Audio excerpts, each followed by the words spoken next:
திரு நவநீத், எல்லாம் இயல்பு நிலைக்கு திரும்பிவிட்டது அப்படின்ற ஒரு முழக்கம் பாஜக தரப்பிலிருந்து முன்வைக்கப்பட்டது.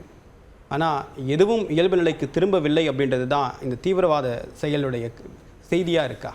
இல்லை, இது அப்படி சொல்லவே முடியாது. ஏன்னா ஃபஸ்ட்டு இன்றைக்கி யாரும் எதிர்பாராத விஷயம், ரொம்ப ஒரு கொடூரமான சம்பவம் நடந்திருக்கு. இல்லை, நம்ம அரசியல் பார்வையை நீக்கிவிட்டு எப்படி இருக்குன்றதை நம்ம பார்க்கணும். ஏன்னா இப்போ பொதுவாக இந்த ஆர்டிகல் 370 அப்ரிகேஷன் பிறகு நிறைய ஒரு மாற்று கருத்துக்கள்லாம் இருக்கிறது. அது ஒவ்வொருத்தர் ஒரு கருத்து இருக்குது.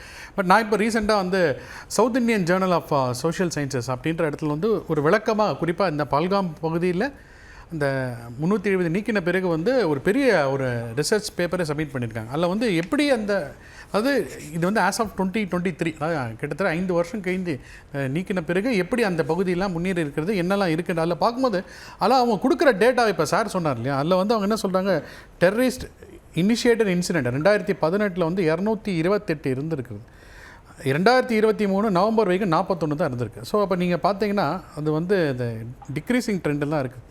ஸோ இப்போது இவர் சார் சொல்கிற மாதிரி அது ஒரு இயல்பு நிலைக்கு மக்கள், அதாவது முன்னாடி எப்படி ஜம்முவும் காஷ்மீரும் ஒற்றுமையாக இருந்ததோ அந்த நோக்கி ஒரு பயணிக்கிற நிலைமையில் இருக்கும்போது இப்போ நம்ம தேர்தல் கூட நடந்தது பார்த்தோம். ஸோ அதை நோக்கி ஒரு டைரக்ஷனில் போகும்போது ஒரு அன்ஸ்டெபிலிட்டி க்ரியேட் பண்ணுறோம். இப்போ என்ன பிரச்சனை ஆகும்னா, அந்த அன்ஸ்டெபிலிட்டி க்ரியேட் பண்ண உடனே பை டிஃபால்ட் சார் சொல்கிற மாதிரி அரசு இன்னும் அதை இந்த பகுதியில் மேபி இது டோப்போகிராஃபிக்கலாக சொல்கிறாங்க, இது மலை சார்ந்த பகுதி அப்படின்றது, இந்த இடத்துல எப்படி அதை மிஸ் பண்ணாங்கன்றது இன்னும் என்ன ஆகும், ஸ்ட்ரெங்தனிங் பண்ண ஆரம்பிக்கும். அப்போ திரும்ப என்ன ஆகும், கொஞ்சம் இன்னும் கெடுபிடிகள் வரும்போது திரும்ப அது அங்கே இருக்கக்கூடிய மக்களுக்கு ஒரு சுமையாக தான் இருக்க போகிறது. ஏன்னா இது யாரோ வெளியிலிருந்து நடத்தக்கூடிய தாக்குதல் பாருங்கள், இங்கே யாருக்கு பாதிப்புனா இந்தியர்களுக்கே தான் பாதிப்பு இருக்குது.